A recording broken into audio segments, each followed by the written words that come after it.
And I will pass it off to our moderator for this session, screenwriter and a creative executive producer, Karen Walton. Thank you so much for joining us today, everyone. So great to see your faces. Great to be here.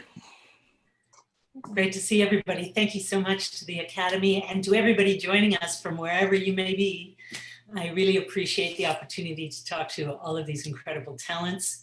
And we'll be taking your questions sort of, as Katie said, towards the end of the session. But I wanted to start and give each of you, our guests, an opportunity to introduce yourselves on your own terms. So would someone do us a huge favor and start the ball rolling? I'll start. Thank you, Tara. Who's gonna go first? Who's gonna go first? Hi, everybody. Thank you to the Academy for inviting me to be on this beautiful, beautiful, lovely panel. And thank you to the attendees for sticking around and asking us questions and listening to us as well. It's always a pleasure when you share that people actually listen and that we listen as well to you. So I'm Tara Taylor, co-founder of the Emerging Lens and the overall conglomerate Charles Taylor Theater Media Arts. So I do theater as well. I'm a playwright as well. Yeah, so I just wanted to ask you all to just be open and honest and bring all you got. That was fantastic. Who's next? I guess I'll go. Hi, everybody. My name is Jordan Sparks. Thanks to the Academy for having me, and thanks everybody for watching and for just being here. It's really exciting. I'm a multimedia artist, designer, and educator, which is a catch-all term I use just to say I do a lot of things, games, graphic design, video, and a few other things. But I do a lot of teaching all around the province. So I've taught thousands of kids, adults, students about many different things, mostly around design technology. And I'm really excited to be here. That was fantastic. Thank you so much. Fateh, what about you? All right, Karen, my name is Fateh Ahmed, and I'm a documentary filmmaker. I'm a music composer, an educator, and a bunch of other things too. So, and in my course of career, I've developed programs, I've worked on numerous shows and various disciplines. So whether it's in areas of cinematography or post-production or music composing, or directing or producing. I've also mentored quite a bit, and here I am. Thank you for having me, and I'm very pleased to be a part of this panel. Thank you for the Academy. Oh, that's amazing. Thank you. What about you, Kat? Hi, I'm Kat Weber. I'm a director and editor. I work in both medium and long format, short format, so anything from commercial to music video to feature films. And I've started to do more episodic TV as well. And I'm really excited to be here and to have this conversation with all of you, and can't wait to get started. So thank you.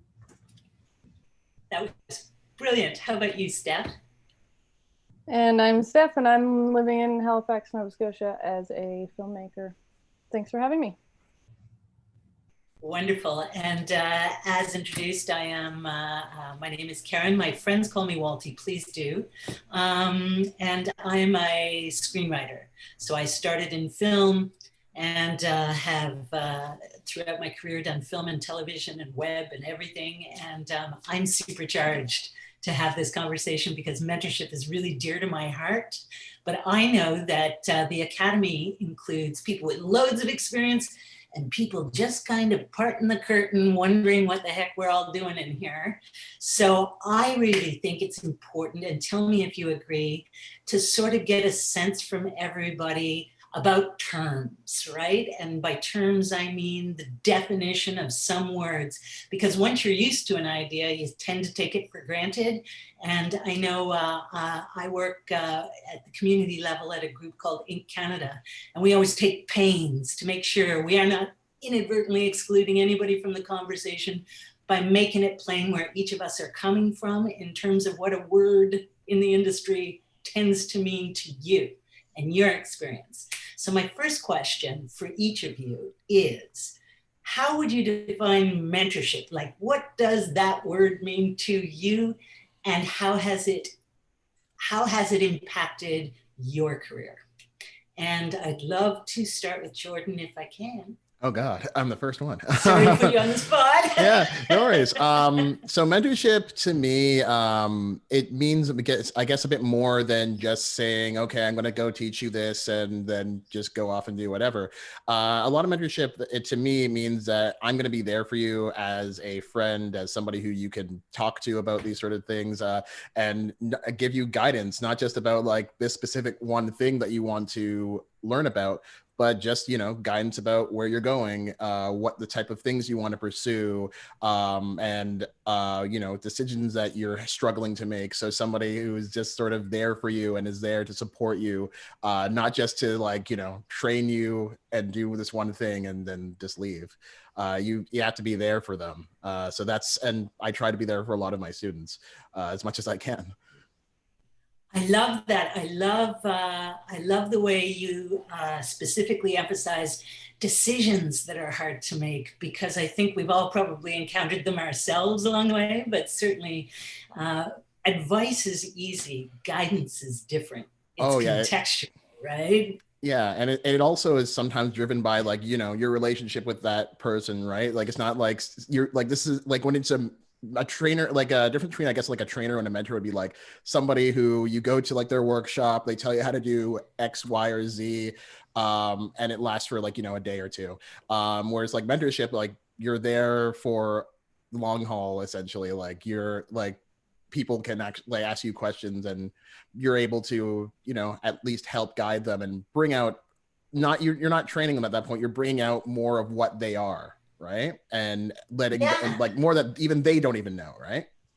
I love that. Thank you. That's so elegant and articulate. You've managed to put in that package so many things that I feel about mentorship as a mentoree and then a mentor, but I haven't actually been able to, or oddly, the writer can't articulate it when I'm put on the spot about it. Thank you. And I see a lot of nods. So Steph, what about mentorship?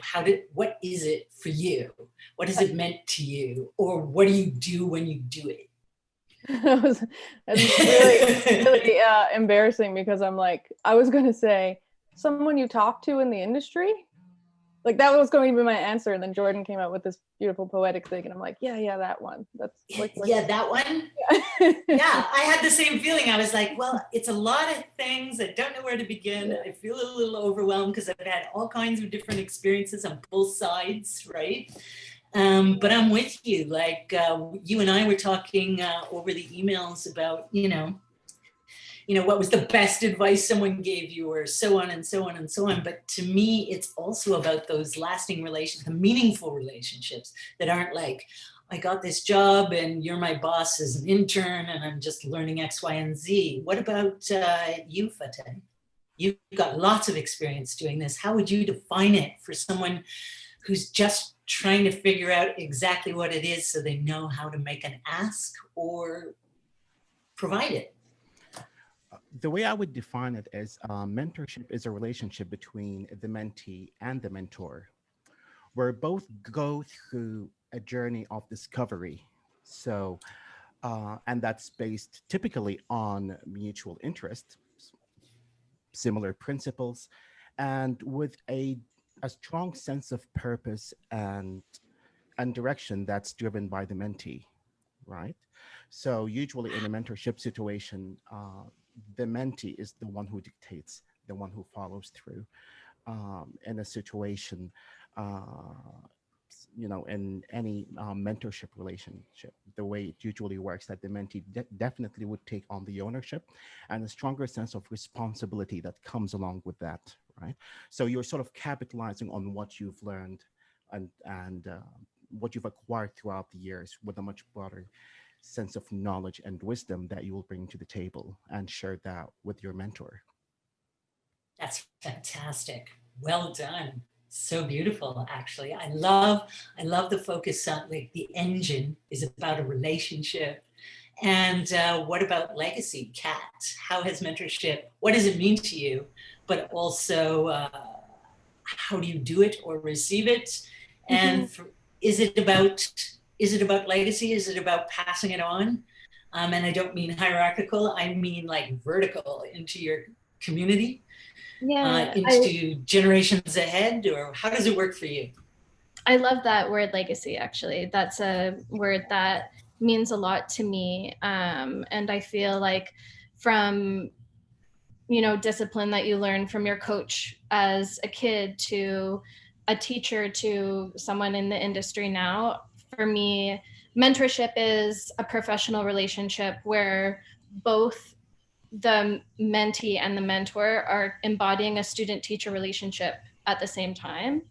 I find that when I'm mentoring, I'm also learning a lot, like through the act of mentoring and through the act of like taking apart process for someone else to give them an eye-in on process.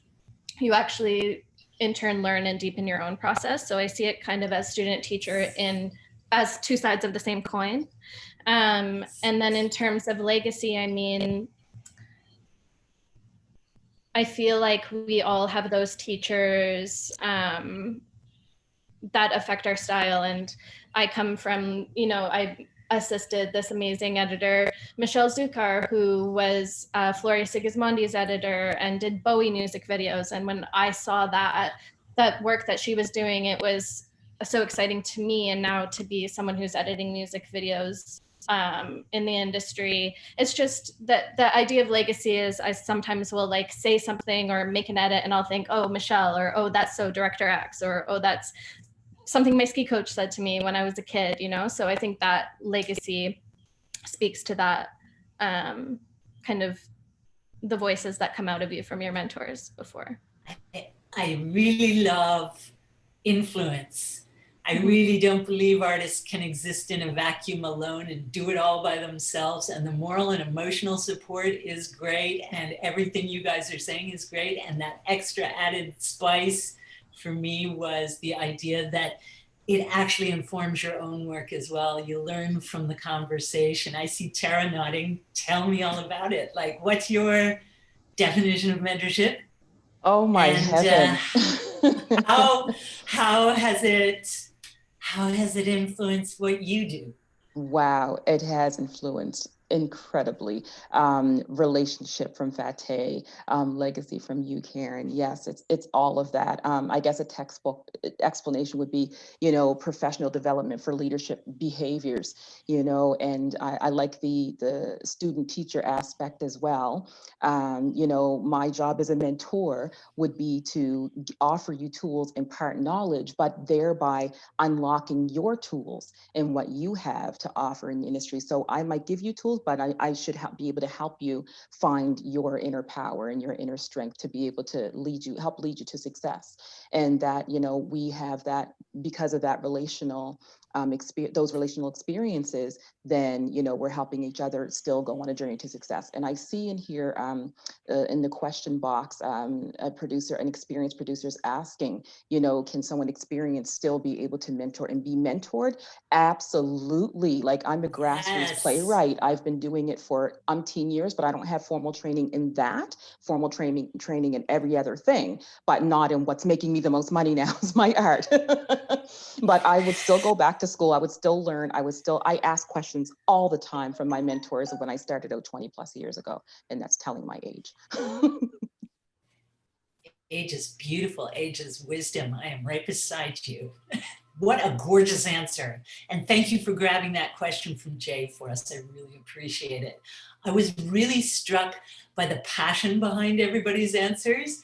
And Kat gave us a little peek at, someone who at least you looked up to. I don't know how formalized the mentorship was, or if it was just the opportunity to work with someone and maintain a relationship. I loved what you said, Tara, about leadership.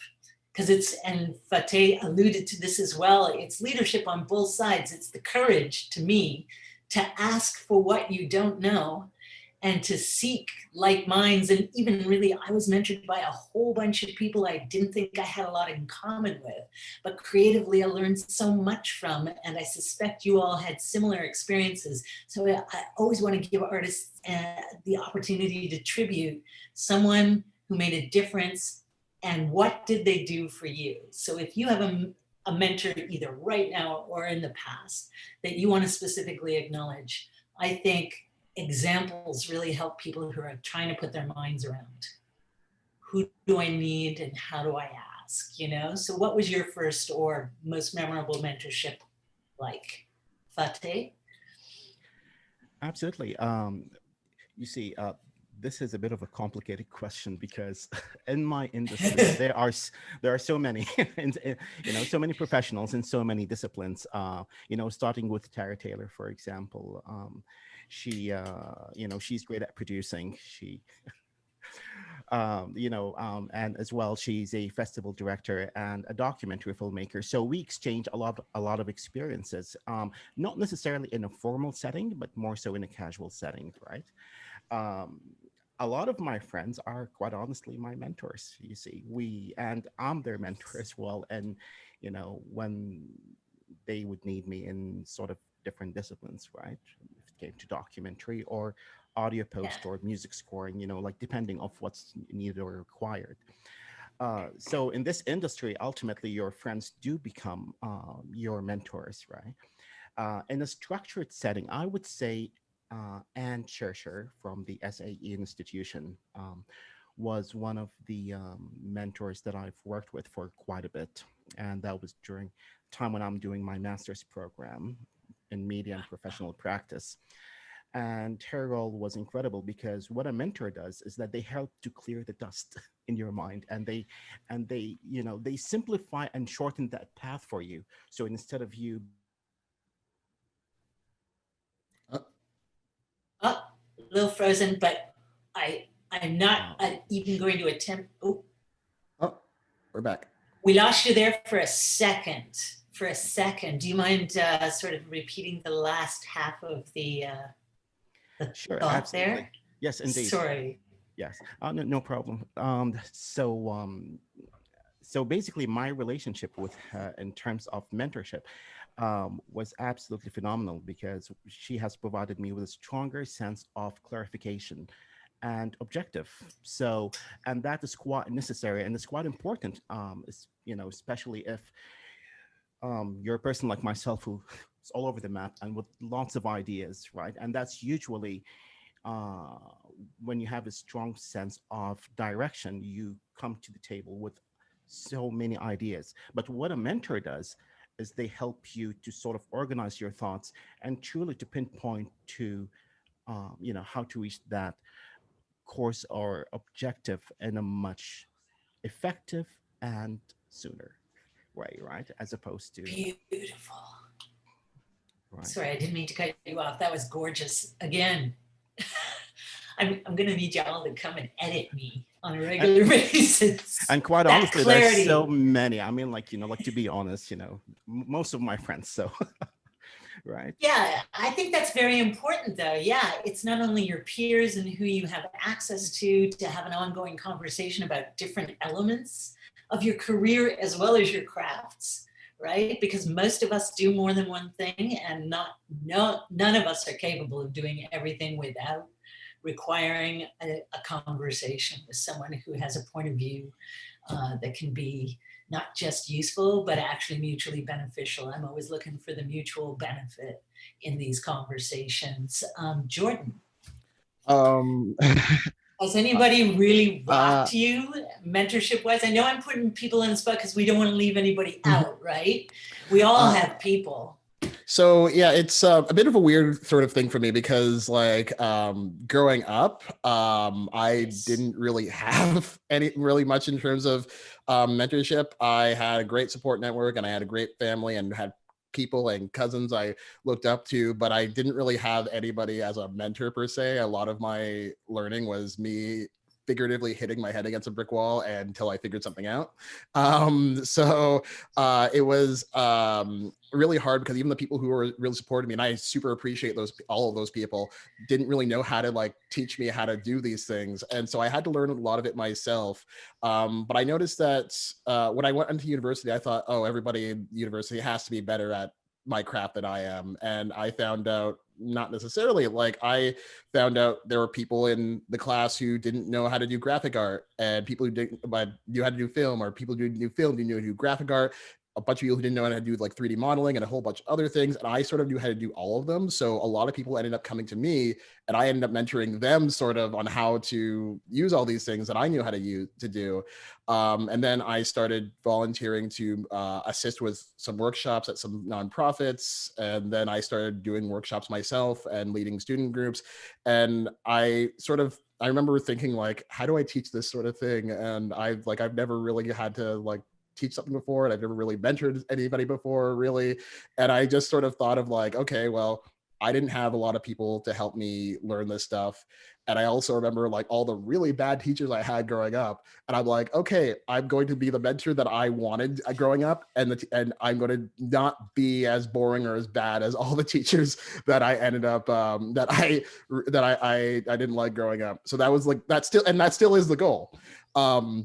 That being said, though, in university, there were a few people I would definitely like cite as like people who definitely mentored me a little bit, so that like they could help me bring out my own ideas. And I would say like that would be at Ryerson, Professor Steve Daniels, Christopher Alexander, and Daphne Hughes. They were like, those three were like super helpful and mentored me a lot on like a lot of things that I was just like really didn't know how to do, but like they would give me the time to like say I can go to them and say like, hey, how do I do this? And this was completely outside of class, and like we'd have like these conversations about how to do these things, and by the end of those programs we ended up being more friends, which was great.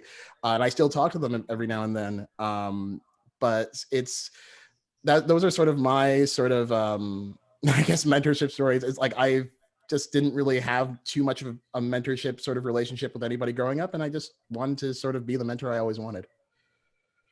That's fantastic, and an excellent example of what I'm talking about in terms of it depends where you're coming at things from. It literally and physically and culturally and in Canada geographically. I certainly grew up in a situation where I literally did not know people made movies in Canada, let alone you could be a lady in it. Like, that is not my background. And I came to my whole career very late comparatively to the people who, start fooling around with a camera in the backyard when they're like 8. I was not that guy. And Steph, I caught you nodding there, and I'm wondering if maybe we had the same kind of way in. It was like, well, yeah, like Jordan, there wasn't anybody around in our, biological scenarios that was saying, oh, this is a great idea and let me help. How about you? where did you grow up, Karen? I'm actually born in Halifax, raised in Dartmouth. Oh, cool. Yeah. So I grew up in Yarmouth, which is south shore of Nova Scotia. Small, kind of, there's not an art scene there at all. So I had not, I think it's really important to see people doing the thing. Like, I had no idea. If you didn't live in Hollywood, I figured you'd have to have a parent that was a famous actor or producer, or you had to be a rich kid that went to NYU or got sent away to school somewhere in a big city.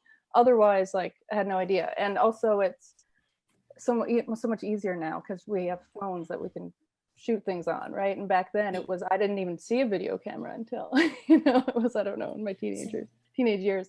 But well, like what Jordan was saying, I think the learning a lot sort of by yourself to sort of like figure it out, I think is important. And I certainly, when I mentor other people or give advice to other people, I think about what I didn't get. And I'm like, oh, I wish someone had told me about imposter syndrome. Did anyone tell you all about that? I didn't know. I didn't know until recently, like 2 years ago. I'm like, oh, so that gnawing feeling of you don't belong here, you're an idiot, everyone knows you're a phony, who do you think you are, you don't deserve this opportunity. That gnawing voice in your head, like almost everybody has that. And nobody told me that, like, I wasn't the only crazy one. And I wonder if part of that had to do with when I was younger, I got mentored by in a film program I was in, and the person that they assigned to mentor me was an older white male, and he was a great, really nice guy, and it was awesome. But And at the time, if you had asked me, I wouldn't say gender or anything had to do with it. I would have just been like, I don't care who mentors me. But now I look back and I think, I wonder if men feel it, especially white men, maybe feel imposter syndrome less. And that's why he never thought to tell me, maybe. I don't want to put words in his mouth. Anyway, these are some things like now that I'm reflecting back, I'm like, oh, maybe. And then that's the first thing I do when I mentor people of any gender. But I do get a lot of women asking me to mentor them. And then I'll be like, imposter syndrome, everyone has it. It's cool. You're not a loser. Like, it's like the first thing I do when I talk to them. Oh, I love that. Same, ditto, all of it. Yes, exactly. And it took me about 15 years into my career to realize I was surrounded only by and informed mostly by a gender and cultural point of view that was not my own. And that it was okay to have my own, just that permission to say, you know, if you don't do it this way and you have a voice that is distinctive and unique and courageous and you want to go out and make your own mark, not emulate everybody else, the permission to do things differently is, I found, revelatory, and I wish I'd known it sooner. Tara, how do you feel about your ideal mentor situation? And maybe we'll start to drift it towards the industry. And now that we have learned things the hard way, perhaps Tara and Kat can take us on into the, what can we do differently? Oh, goodness. Well, I guess I can lead into that by just starting to talk about the beginnings of Emerging Lens. So I always make fun and say the very actual real first year of Emerging Lens was me taking a camera and shooting about 6 different kinds of videos and saying, my mother always told me, do not talk to me about it unless you try. So I tried, and I was able to do 6 videos, and I rented out the rec center in my community of East Preston, and I invited everybody to watch on the 52-inch screen TV, and that was Emerging Lens' first film screening. And I had 6 people show up. I was proud of that, 6 people. And then the one person, it matters, only one person in that audience, you never know who you're going to get, was Shelley Fashion. And she, to this day, is our vice chair and the co-founder of Emerging Lens. And she said, you got something here. That's those tools I was talking about. That was my, oh goodness, I'm gonna cry. Shelley has been the rock in my life. And I didn't even want to vote until Shelley took me aside and said, you know, this is how, maybe if you try putting posters out and you try, she's the marketing queen. So anyway, Shelley Fashion is my rock. And Ann Viral is also a Halifax filmmaker and was the very first mentor I had in Center for Art Tapes when I did my first documentary.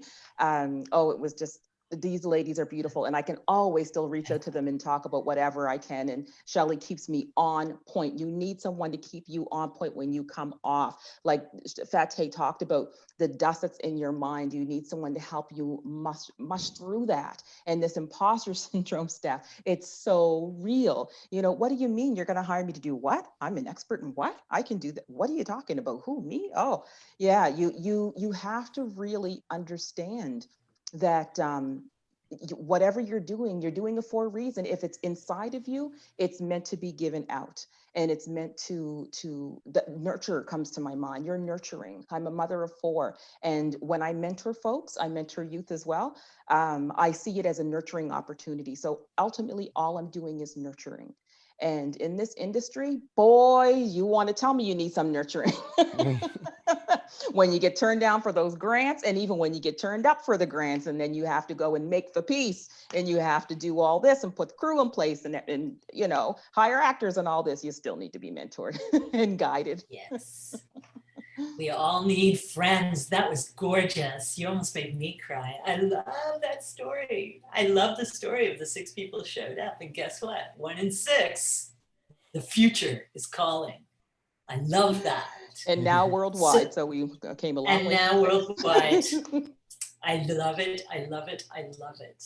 Kat, how was your mentorship experience coming up, and what would you suggest the industry as a whole, and I'm including all the sectors and all the ways to make beautiful stories and all the roles, specifically for instance, people asking us, you know, do you have to be, you know, this high to get on the ride? Or, you know, I've been doing one thing for a long time, but I'm still looking for meaningful dialogue with someone who can help me. What do you think about this? I've found personally that coming into this industry through acting and then post-production, the role of women in power, or even just the role of women in key creative roles, whether that be playwrights and editors and directors and writers and anyone. I didn't see many examples of that, and the ones that I did ended up becoming my mentors, you know, like the one senior female editor who I mentioned before, Michelle Zukar, at the Post House that I interned and then assisted at and became an editor. Like, she was that example of me being able to see myself in someone who had a key creative role. And I remember at the beginning, I felt like in the entire time that I was editing at this Post House, I had seen one female director. And I had always gone into everything wanting to direct. And so that was my experience, I guess. When you ask about my experience coming up, is that there was few and far between women, but the women that were there always gave me extra attention or something, like were mentoring to me. And I felt a very early responsibility to be like that for other women. And so when I left to be a freelance editor, I interviewed for an assistant, and there was like 13 that I interviewed, and only 3 were women. So I could even see at that like entry level position that there just they weren't showing up. And so I made a decision from that moment that I would always have a female assistant. And then since then I've created kind of like a little community of female editors. And so I really love that, stepping into that mentorship role, because I saw there was a big need for it, you know, and it's something we need to continue. And I think if I had to say one thing that we could do better, or that we could do to continue to foster mentorship, and it's just write it into the budget, for all the key creatives on your team, add a trainee position right into the budget from the beginning. Bring them on, get those creatives to hire those people. And then from an entry level position, we're creating and fostering that community of artists and creatives from the beginning. And from there, it's like a landslide. You'll just be putting so many people in the same room that will foster their own mentorship opportunities, will be able to meet people, you know. And to me, that just seems like the easiest fix, is add a line. I love it. And honestly, I've had conversations about mentorship all over the place, all over the country, but I've never heard anyone say it so eloquently on the industrial level. Budget it, write the line item, incorporate it in your own practice. My big struggle from the Gen X division is to get people who really gave me their time and passion and skills and experience to benefit from, to understand that it's not kooky or eccentric of me to continue to insist that people who are learning have a place in the work, not outside the work, talking about it after the fact exclusively. Jordan, how do you feel about that? Am I way off base, or what are we doing right, and what could we do better?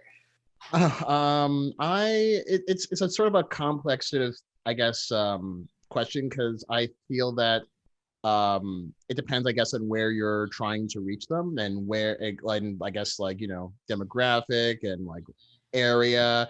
Like I have I've worked for many different people in the education space, the Royal Ontario Museum, the Hand-Eye Society, and a few others. And it's all about like, okay, where can we, like, who's who can best benefit from these things, and who, like, for example, like, do we go, like, going for like underprivileged sort of areas, for example, like, can we go and reach those folks, because like they might not have the opportunity to even think about these sort of things that they might be interested in or could affect their development. And so and sometimes even the area, I had to go to a reserve in Moose Factory in Pekanjikam, and those folks don't get this sort of opportunity to learn a lot of the stuff like very often, right? And so it's just like, we often think of like who, like, when it comes to like being inclusive, sometimes I find people don't think of like different factors such as like area, resources. We just think of like looking at like an area of Toronto that may be underserved, and that's it. But there's also like other people all over the place that could use these sort of opportunities and mentorship to learn these sort of things, even if this isn't something that clicks with them immediately. Like, they're going to think about this. They're going to take the stuff that they learn either way and do something with it, and how that affects them, and how that makes them think about their ideas and even themselves and their confidence can be really important. I think that sometimes I feel like we should make, I guess, more effort to include like the non-typical types of folks we might not think about. So well said. I couldn't agree more. I've lived all over Canada, so outside in a whole bunch of scenarios where people have, what I find most frustrating, tell me if you feel something similar, is the idea that everybody should look alike, talk alike, come from the same school, want to do the same thing, et cetera, et cetera, et cetera. It's just so dull. It is. It's like in high school where everybody has to have the same shoes. It just bores me. It makes me want to tear it apart immediately.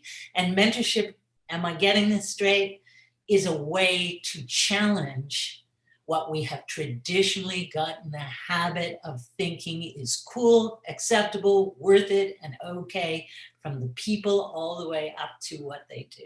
Is that close? Yeah, I mean, like, that's something I have to deal with very regularly, because there's not many places I walk into where I'm not the only Black guy there, so the only non-white guy person, or one person, white person there. So it's just like I have, like, my existence sometimes challenges that, and sometimes I have to deal with it. But it's just like I feel like mentorship allows us to, like, especially for people like all of us, like, allows us to like give that different sort of perspective to especially kids who may not very well like get this sort of these sort of viewpoints or perspectives, or these chances and opportunities without you, essentially. So yeah, I feel the same way. I feel the same way about kids, and I feel the same way about mid-career and established artists getting the opportunity to do more than what we know them for. There is nobody who need be excluded in the idea of growing a more sophisticated and relatable industry, to my mind. And I have a question I'm going to start with in the chat here, and I'm going to throw it to you, Fateh, because I think it combines my next question anyway, which is, there's formal programming opportunities in the industry, which I think are fantastic. Don't get me wrong, I participate in a lot of them. But this, Kevin has asked us how you find a suitable mentor. And I love it because it jumps from Jordan for me to, what if I don't live in a major center? What if English is my second language? What if I don't look like the people who make TV or web shows where I am? How do I start? How do I find someone who is my person? And I think you have experience guiding people with that. Oh, me? Jordan and Fateh, yeah. It's a hard question to answer, and it's something that I'm currently struggling with, because as I've been developing a growing amount of like curriculum programming at like different places. I'll take like the ROM, for example.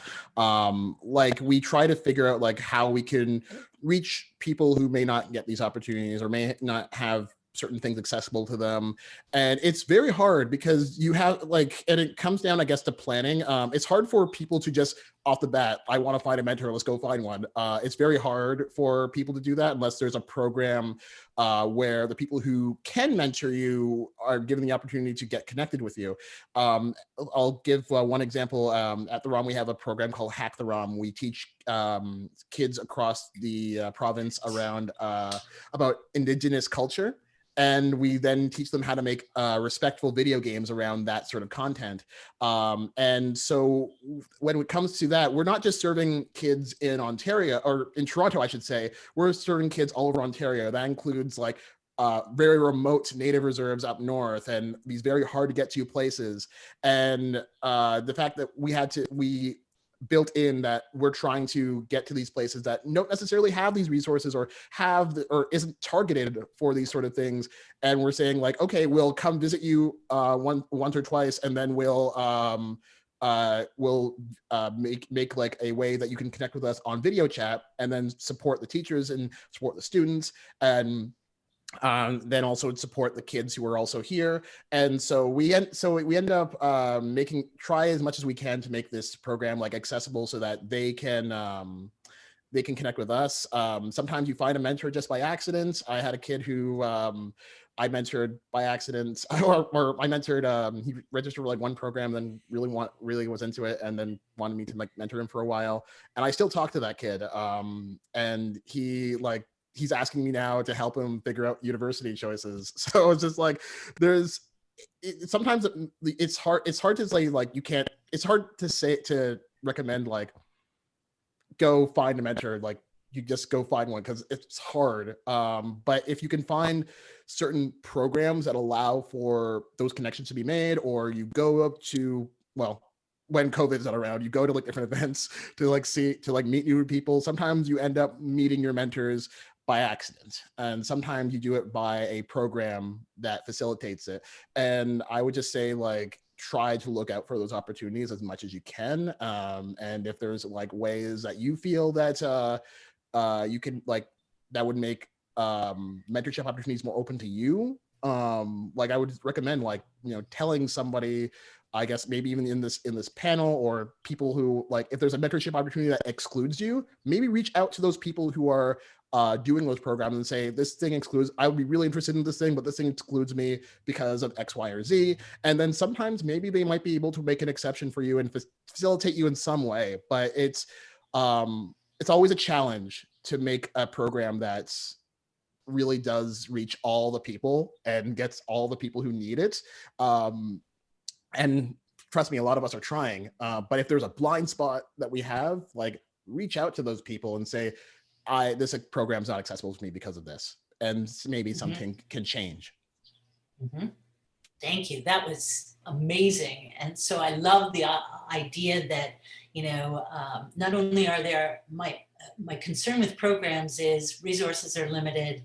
And so there's as many no's as there are yes to just access resources like that. And they're temporary. And I think sometimes often would-be mentors are given very different understandings of what the relationship should continue to be after a formal mentorship. But then, so Fateh, I was going to ask you, organized formal programs are great, but what if you don't get in, or they, like Jordan says, they have a blind spot, they don't see you, they don't accommodate you, or it's simply impossible to do something like that where you are? What's your advice in terms of finding mentorship? I would say in a casual setting, right? I would advise those who are seeking mentorship to network and to choose the appropriate events. And that's very important, to choose the appropriate events that would allow them and give them that exposure in order to connect with similar-minded people. So you need a mentor who shares similar values and similar principles, whom would be able that you could relate to, and you could execute your projects accordingly. So, for example, I started my career at first with Tara and Shelley at the Emerging Lens Film Festival, right? My films are, for the most part, are truly hardcore documentary films. So, they address social issues, they address um, political, socioeconomic issues, and they are based on actual research and true stories. So it's a good balance and mix between the two. Yet not too many festivals around would play such films because, for whatever reason, right? However, the Emerging Lens Film Festival quickly addressed the importance of such documentaries that spoke to, a similar shared purpose or objective, and that is one of the best ways of you could actually if you haven't made a film either, you could just go to similar events that share your values and principles, right? And when you're at the point where you're about to find someone who you could truly believe could mentor you, um, hang out, go for a coffee, have a casual conversation. Don't just talk about the subject matter, but talk about life, talk about other things that tend to expand your horizon, and maybe that person would be right for you, maybe not. And that is very important because we all learn in different ways and we all tend to apply knowledge in different ways, yet we all reach a similar goal, right? So pre-COVID times, I would definitely agree with Jordan. It's definitely much easier to find those events, and they usually happen all year round. But it's also important to pinpoint at the event. Not any event is a fruitful event, and not any networking event as well is a fruitful one as well. If we would compare it to our times now during COVID, then I would say online, there's no other option, just the same way we're doing it right now. So there are, most of film festivals right now are streaming online, discussions are happening online, so make sure that um, you could find out these events, through different means. There is, and Tara, if I may just have you jumping in here, there's Film Freeway, for example. You could find tons of festivals because, that's one of Tara's expertise, is sort of being a documentary filmmaker, and she could elaborate on that point as well. But indeed, it's a social science. It's a social, films are genuinely very creative works, right? So indeed, I would definitely encourage the online platforms and the online networking opportunities that are available through festivals and whatnot. Yeah. And Karen, my Brilliant. sorry. Oops, Would you sorry. mind if I just added on to how to find a mentor Please as well? do. Yeah. Just Yes, in addition Tara. to the networking, Jordan and Fateh, you spoke about it expertly. Also in your respective provinces, joining the organizations that exist. So, here there is a Women in Film and Television. So each of your different provinces, we actually in Atlantic, we have a mentorship program pilot that was funded by Telefilm. So that's a real, Telefilm will fund mentorship programs if you want to start one. There's Screen Nova Scotia, you can become associate members, like most of them have associate membership levels. So that's what those associate memberships are for, is to network with the people in that field. And I'm sure, like, to graphic, designing, to 3D modeling, all the things that Jordan does, like all these other things in screen-based industry, there's organizations for it. There's Ignite Labs, there's what's the other one? Atlantic Film Corporation, Center for Art Tapes, all of these, this is in Atlantic. So I'm sure that there's other organizations across And Canada. Arts Nova Scotia as well. And Arts, yeah. So And just Hand-Eye join Society. them, join the memberships. Yeah. And there's a bunch of us that are getting together to create a package. So if you want to belong to 2 or 3 of them later down the road, you'll be able to join a few of them and save some money. So that's coming to a theater near you, no? Yeah, I know Yes, at Hand-Eye Society, we also do a whole bunch of mentorship programs. We actually just finished one this past weekend that I was leading. So yeah, we do a lot of stuff too, like that too.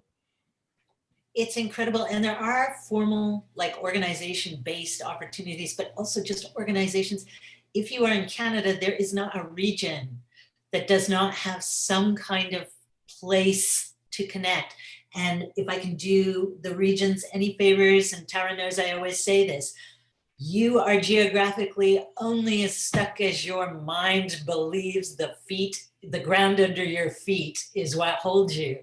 The entire industry, I work internationally from my corner of this house.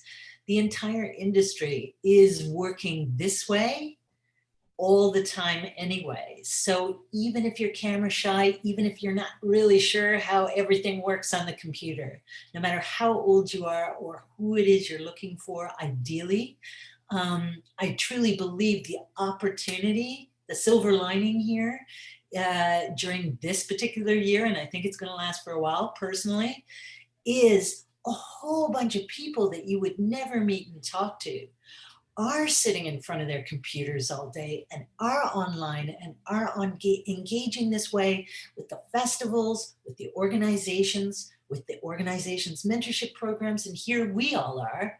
Would we have all got to sit down and grab a coffee if it were like the life we had before? And, you know, we'd all be running in different directions all the time. Here we get to have a conversation because of something really simple, a decent internet connection, which not everybody has or can afford. But that's my next, you know, we'll get after that next. That's a different conversation for another day. I have one for Steph and Kat and Tara that sort of leaps off what Stephanie had said about, speaking of imposter syndrome, Melissa says, when someone is still emerging in the industry and forming their first mentorship relationships. I get this all the time as a mentor. How would you address your fears or worries about bothering your mentor too much? What's the professional flow on your beautiful relationship? I see that we're almost running out of time here, so I'm going to try to be quick. But I think it's common sense. I think you know, just judge if you're bothering them. Like, I get a lot of people I don't know reach out to me on social media and stuff and say, "Can we talk?" And I always say yes. I'm always up for a quick phone call or a little email about, here, you should reach out to this person. I think you'd be great for this. But like, I'm probably not going to read your 110-page script and then give you notes on it if I don't know who you are. Like, it's a lot to ask of someone who doesn't know you. So like, just sort of judge whether or not you're asking too much or being too annoying with all of your questions or all of your fears and anxieties. But I think for the most part, you can kind of figure it out. Beautiful. Tara, Kat?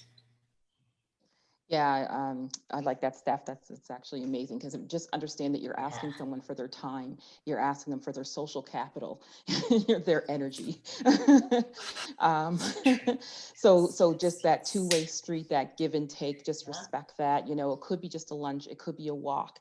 Listening, both of you listening, the mentor, the mentee, say thank you.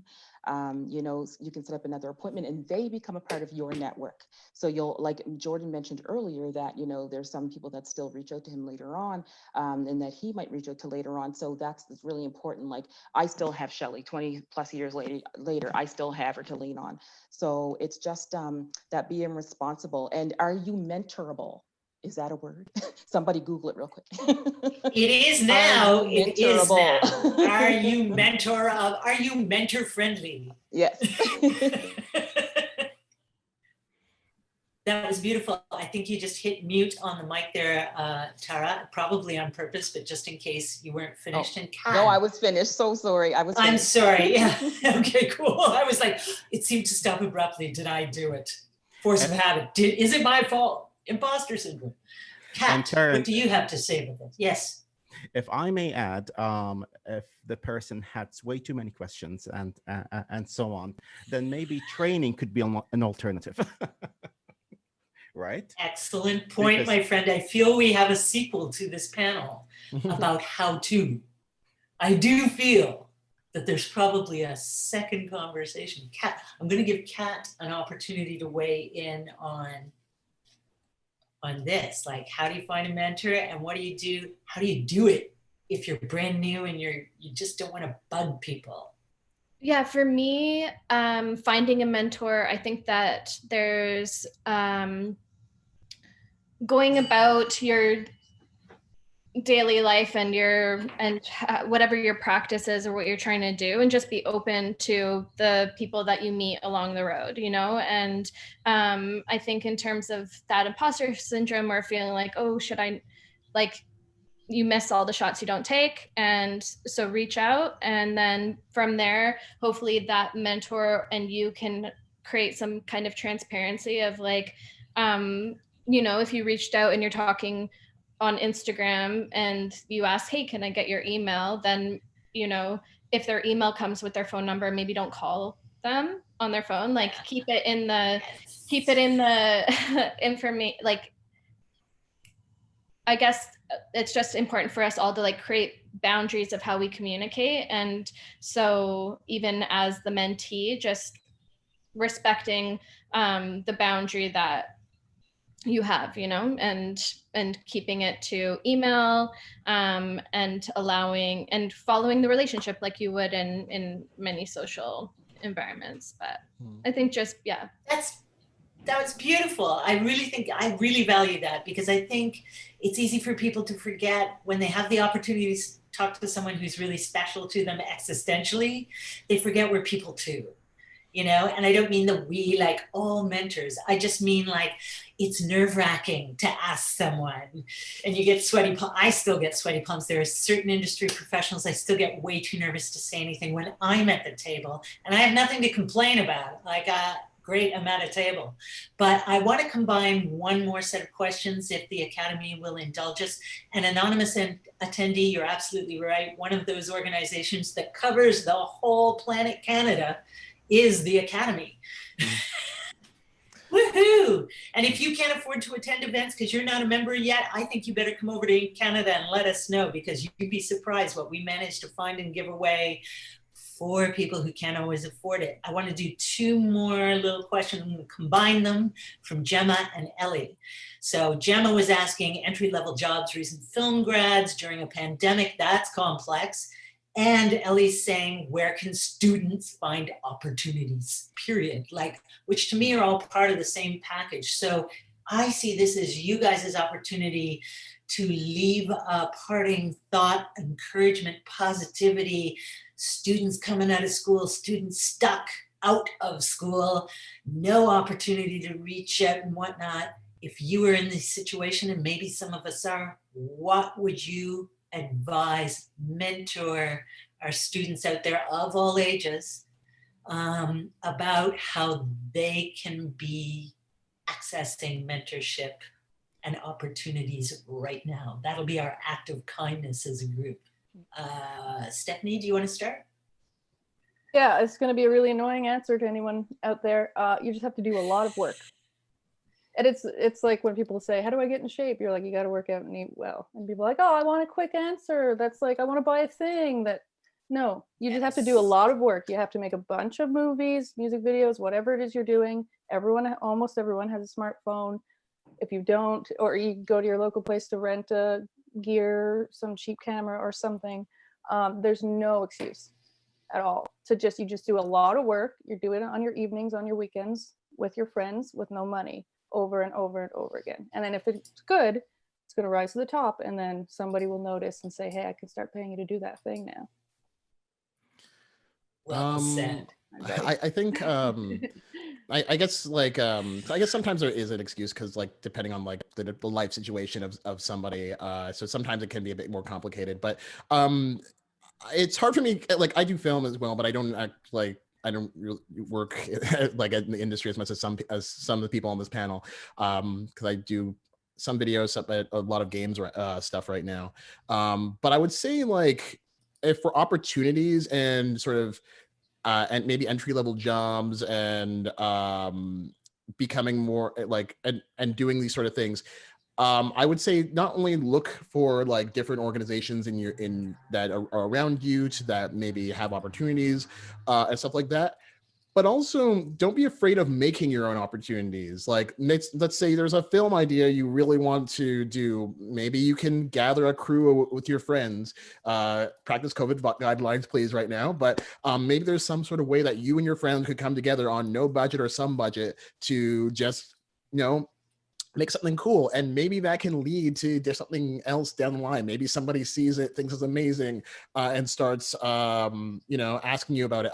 Like my big break came from a game that I made for my master's thesis. It never went anywhere for months until the Hand-Eye Society picked it up, and then suddenly I got like people asking me for a bunch of like interviews about it, and I still get people asking me about that and asking me to talk about it, and that was something I did on like no budget. So I just like and if you are not in school, like maybe you can maybe you want to make your own small little production business out of this, or maybe you just want to do this for fun. Or so I think that we often talk, especially as creatives, about like we want to go work for somebody and find opportunities, but think about maybe making your own opportunities, that be that as a business, be that as something that you're just interested in doing just because you'll learn a lot and you'll experience a lot, and you never know what can come out of it. So it's hard to really give a definitive answer, but keep your options open. Think on,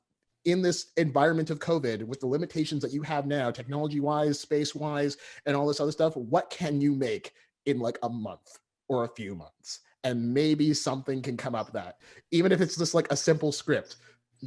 Just think about your limitations and what you can do in the time you have now with the limitations you have now, and you never know what could come out of it and what could come out of it later once people see it. Or even a day. Just make something in a Exactly. day. Take a Saturday if you happen not to be doing anything, and you just shoot a little video with your cat, you edit it together, and it's a 2-minute short film. Yeah, like you can totally make like very simple things. And yeah, just think about your limitations, because creativity comes out of limitations, and we are all very limited right now for various different reasons. So think of just like what you can do with what you have right now, and maybe make your own opportunities rather than just going out and finding them, because sometimes because I know how hard that can be. Tara, then Kat, then Fateh. Okay, I'll be quick, because I've been actually sharing some things in the chat for folks to go through. I saw that. Thank you so much for doing it.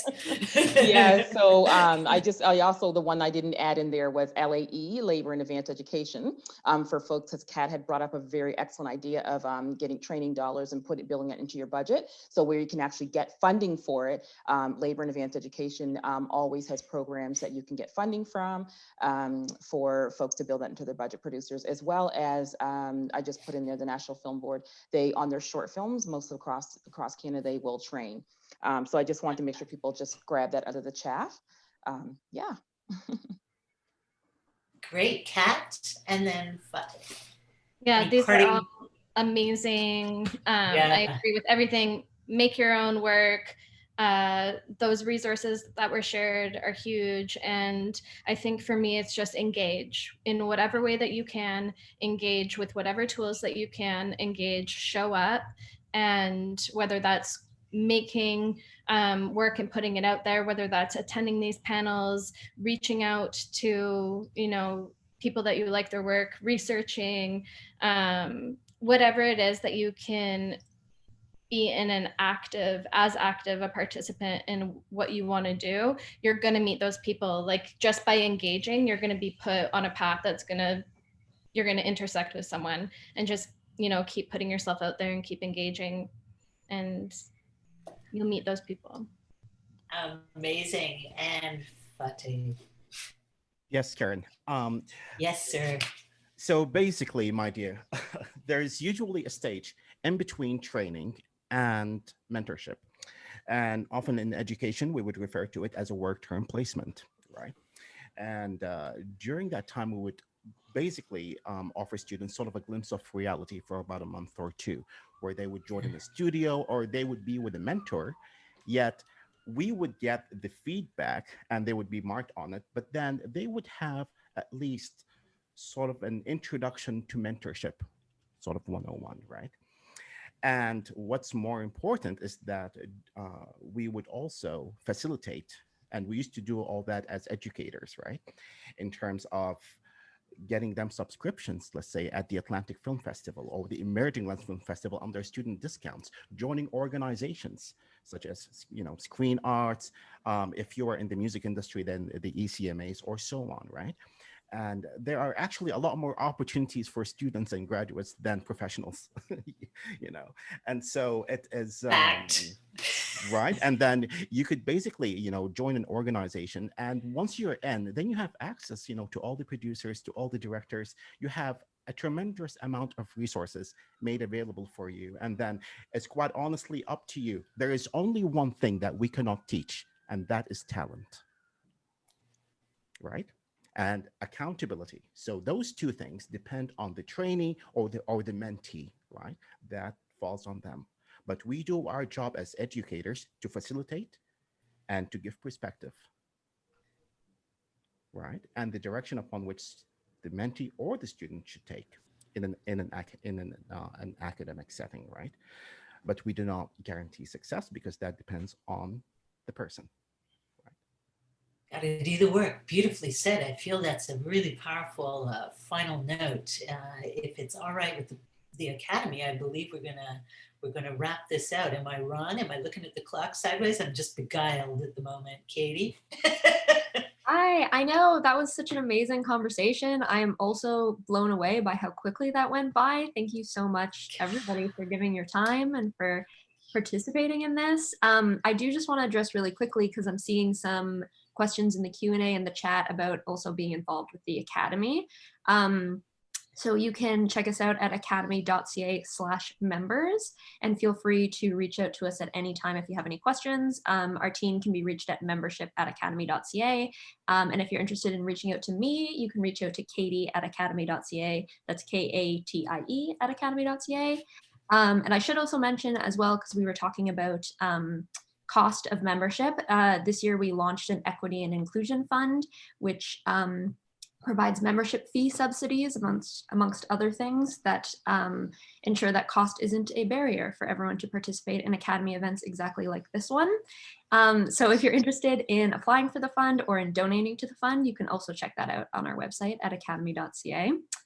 I want to thank Fateh, Jordan, Kat, Stephanie, Steph, Tara, and Karen for sharing your insight today. Thank you so much for this conversation and for everything that's going on. This has been a delight, and it was so lovely to hear from all of you.